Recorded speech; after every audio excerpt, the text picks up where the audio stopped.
death. I've tried to do this about 15 times and it keeps saying my camera's not responding. So it's about to do it again, so I don't know if it's responding or not. So we're just going to pretend like it is and see if this works. So I am now on P4 day number 2. I had 2 days on the ambulance, which was awesome. Except, I'm telling you what, they don't have stations here, and I think they're like that several different areas. They don't have stations here, so they rotate ambulances at different areas.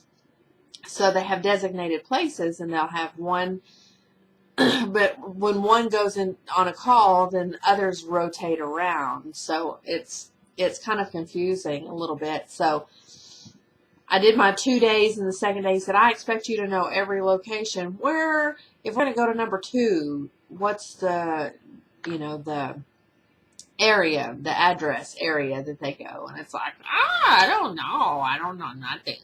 I thought, I know all about intubation. I know about IVs, IV pumps, airway problems, ventilators. I can do all that. That's no problem. It is the, where are we? I'm not used to that. I'm used to being in the back of the ambulance taking care of a patient. I'm not used to knowing where I am. All I know is say, we're going to this hospital. Thank you.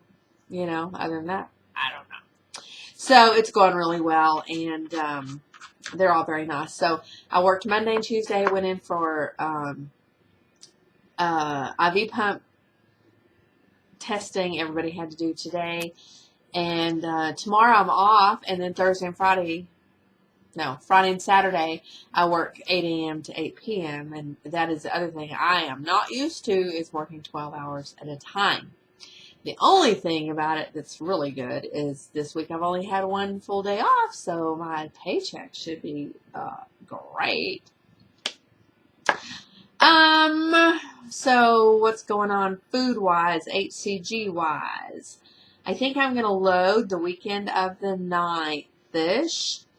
And I've plotted it on a map to know exactly where I'm going to be. And if I go for, I think I'd have to look 5 or 6 weeks. I don't know. I don't even know if I'm going to have to go that long. But I'm going to go until I have to stop. And then whenever I stop, then hopefully I will be where I want to be again. And it shouldn't take me long. But, and who was I watching this morning? Was it earlier? Queen, really? Was it? And she was talking about water, and I told her that is the key, I think. That is the key to your releases, is making sure that you get at least the minimum amount of water for the day that you need. But what I think I did, and I think a lot of us do, are you start out, and if this is just your first round, I will promise you your first round is always your best, because you don't dilly-dally with it. You know the importance of, I can't cheat and I can't do this, and and then over time you find out that, you know what, the earth will not open up and swallow me if I cheat.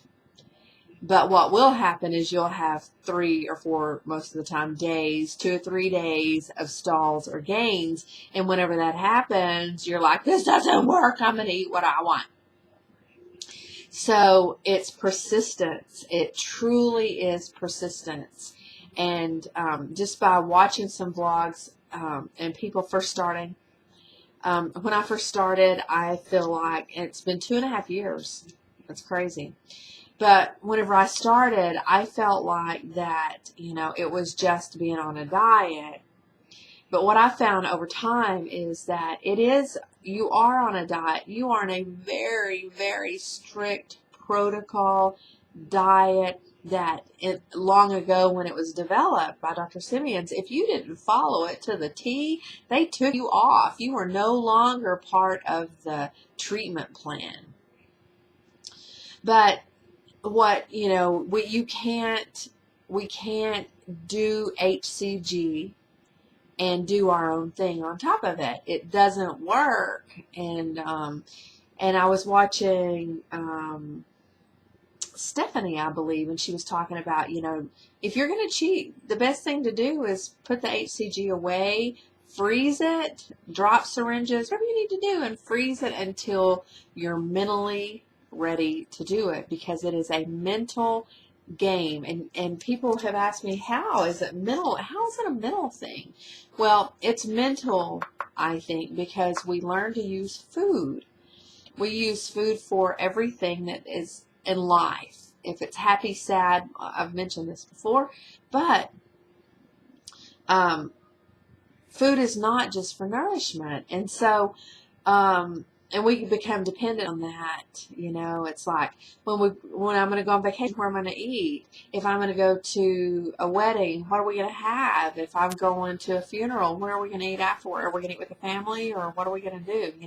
So it's kind of a crazy thing that we play, and food calls your name, and it'll track you down. And it's like, I told Donna Simo the other day, and this is truly how I've felt from the beginning, and this is what I have to do for myself. I'm just talking about for myself, is I have to say, do I control food, or does food control me? And whenever you think of it that way, does food control me? Does that box of Oreo cookies or bag of Oreo cookies or whatever it is that is calling your name, does it consume me, or do I consume it?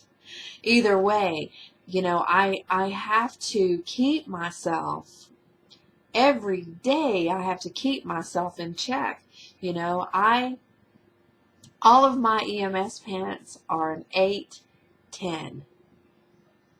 And I think, I can't gain anything. I can't, and all my clothes. But, for me, I have to. Yesterday, we had to do a transfer about 2 hours away to get there. And they wanted to go eat. And they wanted to go to, if you've never heard of Five Guys, it's a hamburger place. And they do hamburgers, and the regular hamburgers, 2 patties. And then they do French fries and,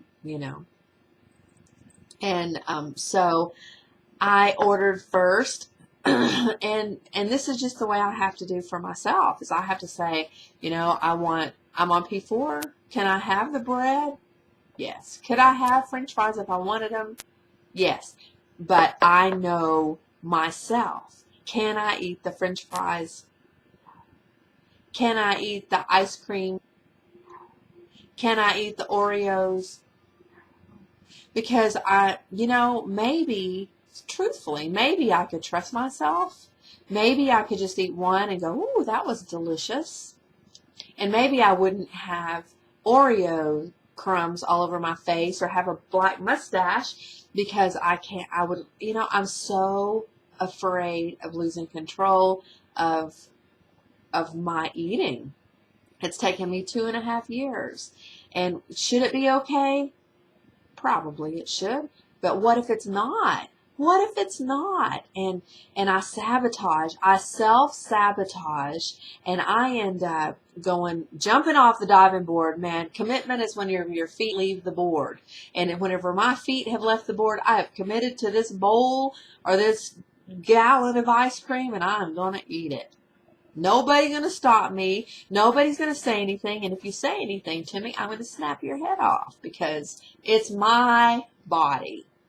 So in saying all that, I think that just to be recognized in ourselves, if I'm going to do the protocol, make up in your mind, I'm going to do the protocol, I'm going to do it for 21 days.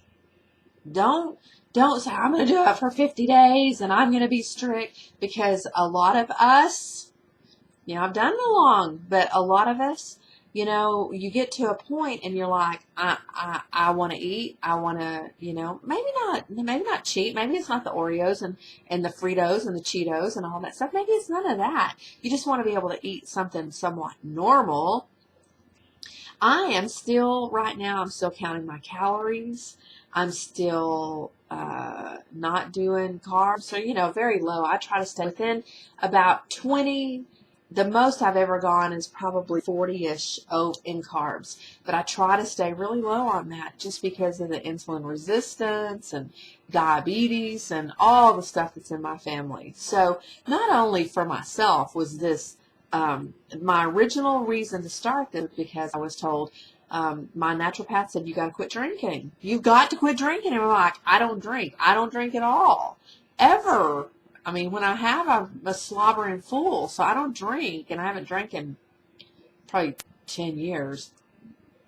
But he said, hey, you've got to quit drinking. It's like, I don't drink. And he was like, whatever. So I was like, no, really, I don't drink. And he said, my test came back from my liver, said I had non-alcoholic fatty liver disease, and it's one of the #1 causes of liver transplants in the United States. And it's from processed foods that are high in carbs. When you consume it, your liver doesn't differentiate between that sugar, alcohol, the sugar in it. So it's something that, you know, for myself, I have to walk. For me, I have to walk the fine line of keeping myself in check, because if not, I'm going to be 230 pounds, you know, or 215 pounds again. And I don't want to be there. I've worked so hard. And whenever I did gain some back, then it's like, when you're starting the HCG again, it's like, I mean, I never gained all my weight back, but, you know, I gained enough to go, ooh. But you think, when you start it again, you think, why am I doing this again? I said I would never do this again. I would never have 50 pounds to lose. I'd never have 20 pounds to lose. I would never have 5 pounds to lose. I would never. But do I work out? Do I do all the strenuous stuff? Oh, I don't think this is recording. I'm going to stop it because I don't know if it is or not. But if it is, I will continue. I don't know if it is. And I'll never remember everything I said. Anyway, I'm going to see, but I'm going to go and I'll talk to you girls later. I love you girls. Bye.